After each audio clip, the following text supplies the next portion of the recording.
Bībelē ir pieminēti daudz cilvēki, kuriem tiek dota izvēle. Un ja viņi pieņem nepareizo lēmumu, tu par viņiem vairs neko nezini. Tas savā ziņā ir interesanti. Gehazis bija viens no tiem cilvēkiem. Es vienkārši gribu jūs iedrošināt.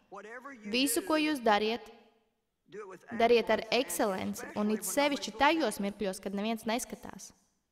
Jo Dievs vienmēr skatās, viņš redz visu. Un pasaule, kurā mēs šodien dzīvojam, nav ekscelenta.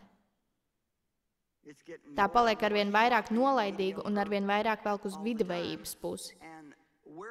Un mēs pieļaujam kļūdu, ja mēs gaidām, ka viņi uzstādīs standartus. Mēs esam tie, kuriem vajadzētu uzstādīt standartus. Šī ir kristīga nācija. Un kristieši ir tie, kuriem ir jāuzstāda standarti. Un tā viens no mūsu lielākajiem izaicinājumiem ir pārliecināties par to, ka mēs nekļūstam tādi paši kā visi pārējie, bet kļūstam tādi kā Jēzus.